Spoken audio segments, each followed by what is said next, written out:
বুঢ়াৰীৰ জীৱনটো ধ্বংস কৰি দিয়া শাহু আপোনালোকে দেখিছেনে? আজি মই এনেকুৱা এগৰাকী শাহুৰ কথা ক'ম, যিগৰাকী শাহুৱে বোৱাৰীয়েকৰ জীৱনটো একেবাৰে ধ্বংস কৰি পেলাইছে। বোৱাৰীগৰাকীয়ে মোলৈ মেছেঞ্জাৰত তেওঁ জীৱনৰ বিষয়ে দিছিল ভিডিঅ' এটা বনাবলৈ। মই ভাবিছোঁ আপোনালোকক জনাই দিওঁ, ইউটিউব চেনেলতো দি দিওঁ। নমস্কাৰ, মই জ্যোৎস্না, স্বাগতম জনাইছোঁ লাকি ভূঞা চেনেলৰ অন্য এটা ভিডিঅ'লৈ। আজি আপোনালোকক জনাবলৈ লৈছোঁ যে এগৰাকী শাহুৰ বিষয়ে, যিগৰাকী শাহুৱে প্ৰেগনেঞ্চি টাইমত বোৱাৰীয়েকক বহুতখিনি শাস্তি দিছিল।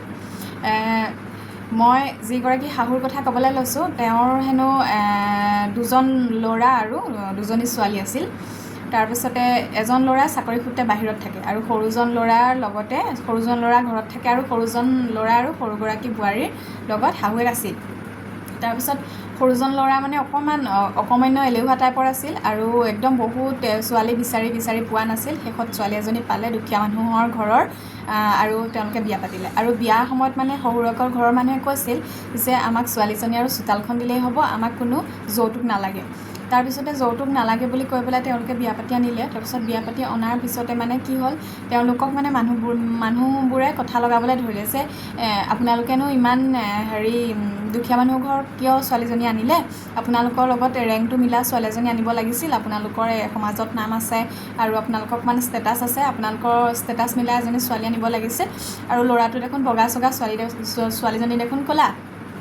আপোনালোকৰ বিয়াত খাচী মাংস খুৱাইছে, ছোৱালীজনীৰ ঘৰৰ বিয়াত দেখোন জোৰোণত যোৱা মানুহখিনিক মাছ ভাত অকণ নোখোৱালে, দৰাৰ লগত যোৱা মানুহখিনিক খাচী মাংস অকণ নোখোৱালে। এনেকুৱা ধৰণৰ কিবাকিবি কথা লগাবলৈ ধৰিলে। আৰু মানুহগৰাকীয়েও কি কৰিলে, বোৱাৰীগৰাকীক যথেষ্টখিনি শাস্তি দিবলৈ ধৰিলে আৰম্ভণিৰ পৰাই। তাৰপিছতে ছোৱালীজনীৰ মানে বোৱাৰীজনীৰ বিয়া হোৱা 2 বছৰমান পিছলৈকে প্ৰেগনেণ্ট হোৱা নাছিলে। তাৰপিছত 2 বছৰমান পিছত প্ৰেগনেণ্ট হৈছে। আৰু তাৰপিছতে এতিয়া মানে বোৱাৰীজনীক আল্ট্ৰাচাউণ্ড কৰিবলৈ যাবলৈ নিদিয়ে।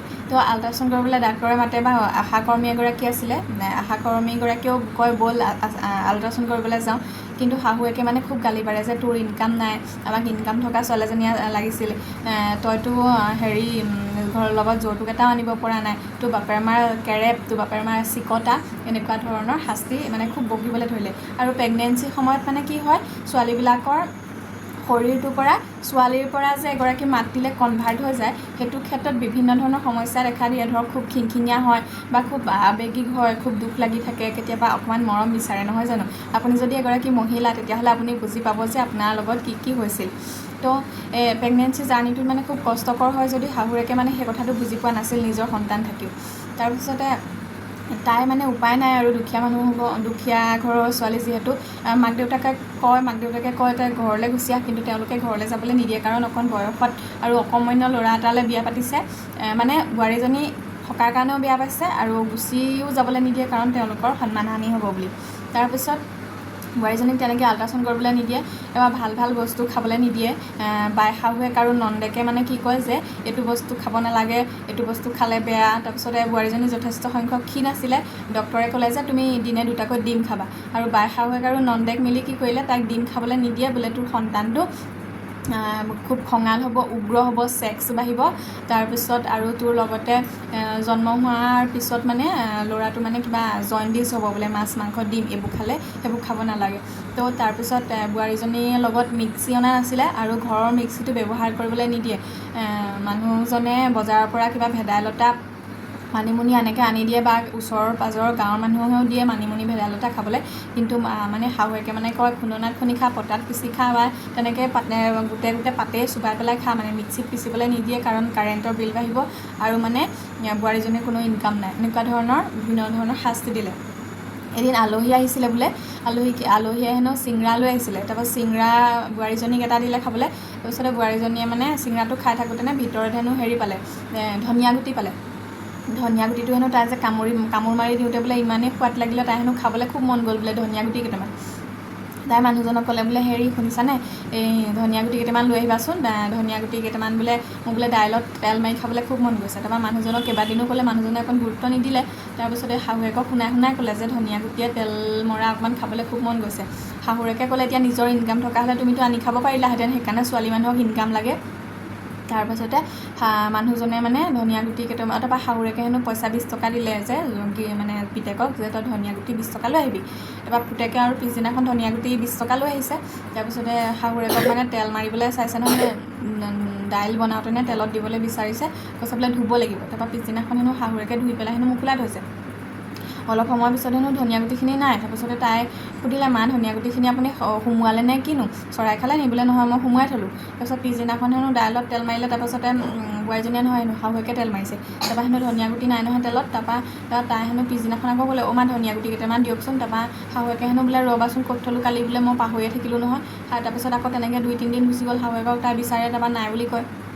এদিন হেনো তাই হেনো খাবলৈ খুব মন গৈছে। তাৰপৰা শাহুৱেকে ক'লে, নিজৰ ইনকাম এটা নাই, মতাৰ ইনকামত খাবলৈ আহিছ, কুলক্ষণীয়া, লগত বস্তু কেইটামান লৈ অহা নাই, এতিয়া তাইক ধনিয়া গুটি দিয়া তেল মৰা খাবলৈ লাগে। তাৰপিছত তেনেকৈ মানে খুব গালি পাৰিবলৈ ধৰিলে। ইয়াৰ কাৰণটো কি জানেনে?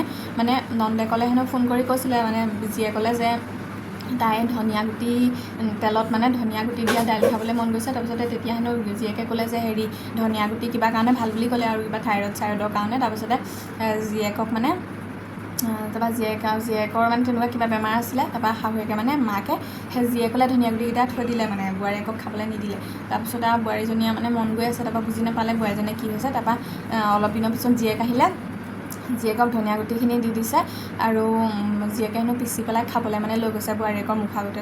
ভাবি চাওকচোন, যিজনী মানুহৰ কাৰণে আনিছিলে, এজনী গৰ্ভৱতী মানুহ, যিকোনো বস্তু খাবলৈ মন যায়, সামান্য ধনিয়া গুটি ইমানকেইটাৰ পৰা বঞ্চিত কৰিছে, আৰু ধনিয়া গুটিখিনি দি দিছে জীয়েকক। মানে সৰু সৰু সাধাৰণ কিছুমান কথাতে মানে মতবিৰোধ হৈ যায়। বোৱাৰীজনী বেয়া লাগিলে, মনটো বহুত কান্দিলে, কিন্তু শাহুৱেকক একো ক'ব নোৱাৰে, কাৰণ তাইৰ নিজৰ কোনো ইনকাম নাছিলে। আৰু শাহুৱেকে হেনো এনেকুৱা ধৰণৰ কিছুমান অত্যাচাৰ কৰে। ইয়াত ঘৰত ধৰক এই যে তামোল দিয়া বটাটো হেনো কেতিয়াবা লেতেৰা হৈ থাকে, বোৱাৰীজনীয়ে প্ৰায়ে ধুৱে, কিন্তু কেতিয়াবা হেনো চকুত নপৰে। তাৰপিছত তেতিয়া হেনো শাহুৱেকে কি কয়, অহা যোৱা কৰা দুৱাৰদলিত হেনো তামোলৰ মানে বটাটো থৈ দিয়ে। এতিয়া চাওকচোন, বটাটো নি পেলাই পিছফালে য'ত বাচন ধুৱে তাত থ'লেও হয়, বা বেচিন চেচিন যদি আছে তাত থৈ দিলেও হয়, পানী অকণমান দি, হয় নহয়? এতিয়া বা ভিতৰতে পানী অকণমান দি থৈ দিলেও হয়, বা বোৱাৰীয়েকক ক'লেও হয় যে বটাটো লেতেৰা হৈছে ধুই পেলাবা। কিন্তু কি কৰে, অহা যোৱা কৰা ৰাস্তাত থৈ দিয়ে। তেনেকৈ বিভিন্ন ধৰণৰ হেনো কিবা বাচন চাচন যদি লেতেৰা হৈ থাকে, অহা যোৱা কৰা ৰাস্তাটোত বোলে দুৱাৰমুখত হেনো থৈ দিয়ে। তাৰপিছতে বোলে আৰু হেনো ৰাতিপুৱা বোলে আমি ঘুমাই নাথাকোঁ বুলি হেনো এনেকৈ 4:30মান বজাতে উঠিলৈ হেনো বাল্টিং চাল্টিংবোৰ বোলে ঠেকেচি ধুৱে।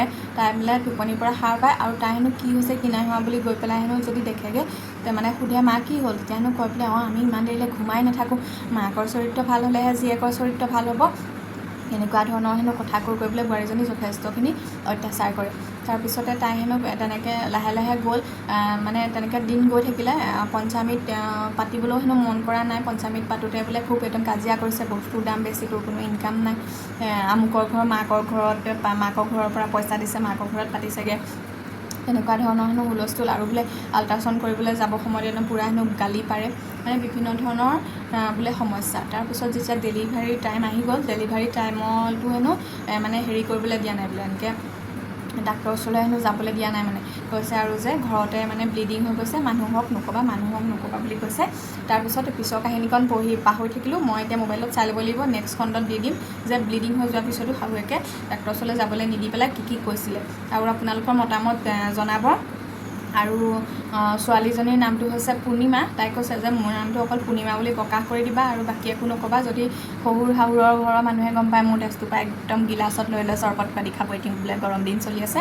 আৰু আপোনালোকৰ মতামতটো আগবঢ়াই থৈ যাব। পিছৰ খণ্ডটো যদি লাগে মই তেতিয়াহ'লে দি দিম, আপোনালোকে নালাগে বুলি ক'লেও দিম, কাৰণ মই এইখিনিলৈকেহে মনত আছে, পিছৰকণ পাহৰি থাকিলোঁ দেই।